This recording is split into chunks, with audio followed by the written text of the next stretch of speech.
بسم اللہ الرحمن الرحیم۔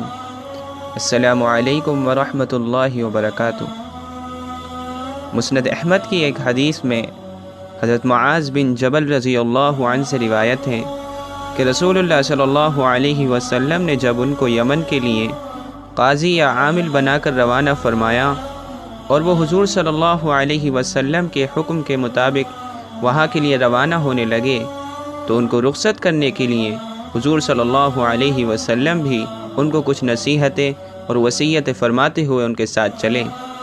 اس وقت حضرت معاذ رضی اللہ عنہ تو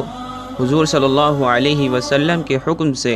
اپنی سواری پر سوار تھے اور حضور صلی اللہ علیہ وسلم خود ان کی سواری کے ساتھ نیچے پیدل چل رہے تھے۔ جب آپ ضروری نصیحتوں اور وصیتوں سے فارغ ہو چکے تو آخری بات آپ نے یہ فرمائی کہ اے معاذ، شاید میری زندگی کے اس سال کے بعد میری تمہاری ملاقات اب نہ ہو۔ گویا آپ نے ان کو اشارہ فرمایا کہ میری زندگی کا یہی آخری سال ہے اور میں عنقریب ہی اس دنیا سے دوسرے عالم کی طرف منتقل کیے جانے والا ہوں۔ اس کے بعد آپ نے فرمایا اور شاید ایسا ہو کہ اب جب کبھی تم یمن سے واپس آؤ تو بجائے مجھ سے ملنے کے اس مدینے میں تم میری اس مسجد اور میری قبر پہ گزرو۔ یہ سن کر حضرت معاذ حضور صلی اللہ علیہ وسلم کی وفات کے تصور اور آپ کے فراق کے صدمے سے رونے لگے تو رسول اللہ صلی اللہ علیہ وسلم نے ان کی طرف سے منہ پھیر کے اور مدینے کی طرف رخ کر کے فرمایا، مجھ سے بہت زیادہ قریب اور مجھ سے زیادہ تعلق رکھنے والے وہ سب بندے ہیں جو خدا سے ڈرتے ہیں، وہ جو بھی ہوں اور جہاں کہیں بھی ہوں۔ حضور صلی اللہ علیہ وسلم کے ارشاد کے اس آخری حصے کا مطلب یہ ہے کہ اصل چیز روحانی تعلق اور قرب ہیں اور میرے ساتھ اس تعلق کا دار و مدار تقوی پر ہیں۔ بس اگر اللہ کا کوئی بندہ جسمانی طور پر مجھ سے کتنی ہی دور یمن میں یا دنیا کے کسی بھی حصے میں ہو لیکن اس کے خوف خدا اور تقوی نصیب ہو تو وہ مجھ سے قریب ہیں اور گویا میرے ساتھ ہیں، اور اس کے برعکس کوئی شخص ظاہری اور جسمانی طور پر میرے ساتھ ہو لیکن اس کا دل تقوی کی دولت سے خالی ہو تو اس ظاہری قرب کے باوجود وہ مجھ سے دور ہیں اور میں اس سے دور ہوں۔ آپ نے اس ارشاد کے ذریعے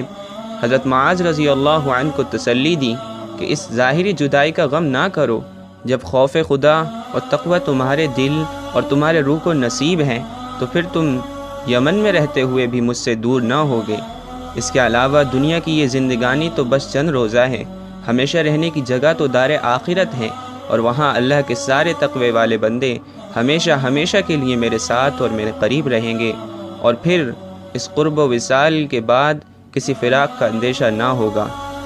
اس آخری بات کے فرماتے وقت رسول اللہ صلی اللہ علیہ وسلم نے اپنا رخ غالباً اس لیے حضرت معاذ کی طرف سے پھیر کے مدینے کی طرف کر لیا تھا کہ معاذ رضی اللہ عنہ کے رونے سے غالباً آپ خود آپ دیدہ ہو گئے تھے۔ آپ نے چاہا کہ معاذ آپ کے بہتے ہوئے آنسو نہ دیکھ لے، نیز یہ بھی وجہ ہو سکتی ہے کہ اپنے ایک سچے محب کا رونا دیکھ کر آپ کا دل دکھتا ہو اور اس لیے اس وقت آپ نے ان کی طرف سے منہ پھیر لیا ہو۔ محبت و عقیدت کی دنیا میں اس طرح کے تجربے ہوتے ہی رہتے ہیں۔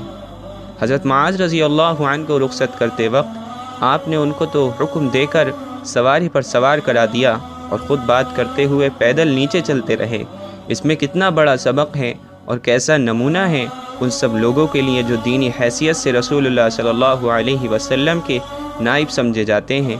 اللہ تعالیٰ دنیا میں اپنا خوف اور تقوی ہمارے دلوں کو نصیب فرما کر رسول اللہ صلی اللہ علیہ وسلم کا وہ روحانی قرب اور آخرت میں آپ کی وہ رفاقت نصیب فرمائے جس کی بشارت حضور صلی اللہ علیہ وسلم نے اس حدیث میں دی ہے۔